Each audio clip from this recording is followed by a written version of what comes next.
దేశ రాజధాని ఢిల్లీలో బీజేపీ అధికారంలోకి వస్తుందని సర్వేలు తేల్చేశాయి. ఒక్క సర్వే కూడా కేజ్రీవాల్ ప్రభుత్వం వైపు మొగ్గు చూపలేదు. సర్వేలన్నీ కాషాయ పార్టీకే పట్టం కట్టాయి. 22 ఏళ్ల తర్వాత ప్రజలు కమలం పార్టీకి వన్ సైడ్ ఓటేసినట్టుగా పలు సంస్థలు అంచనా వేస్తున్నాయి.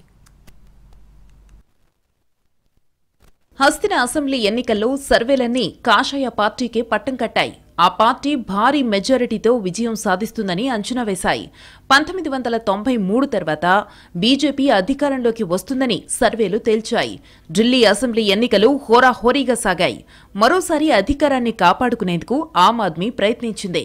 2.5 దశాబ్దాలకు పైగా అధికారానికి దూరంగా ఉన్న బీజేపీ ఈసారి ఎలాగైనా ప్రభుత్వాన్ని ఏర్పాటు చేయాలన్న లక్ష్యంతో ప్రణాళికలు అమలు చేసింది. కేజ్రీవాల్ సర్కార్కు చెక్ పెట్టడమే లక్ష్యంగా కాంగ్రెస్ పార్టీ పనిచేసింది. ప్రధాని మోడీ మొదలుకుని పలు రాష్ట్రాల ముఖ్యమంత్రులు విస్తృతంగా ప్రచారం చేశారు.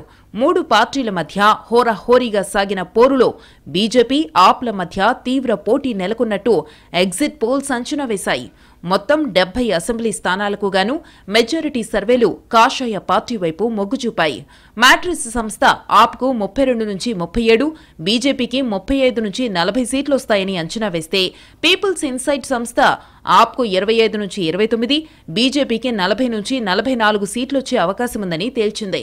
ఆప్కు 22 నుంచి 31, బీజేపీకి 39 నుంచి 45 సీట్లొస్తాయని టైమ్స్ నౌ సర్వే చెబితే, ఆప్కు 21 నుంచి 31, బీజేపీకి 39 నుంచి 49 సీట్లు గెలుస్తుందని పీ మార్క్ అంచనా వేసింది.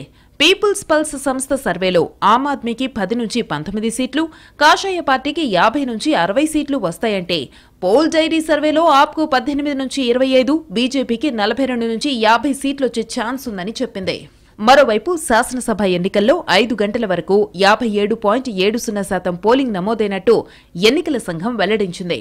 నార్త్ ఈస్ట్ ఢిల్లీ నియోజకవర్గంలో అత్యధికంగా 52.73% పోలింగ్ నమోదైతే, న్యూఢిల్లీలో అత్యల్పంగా 43.1% పోలింగ్ నమోదైంది.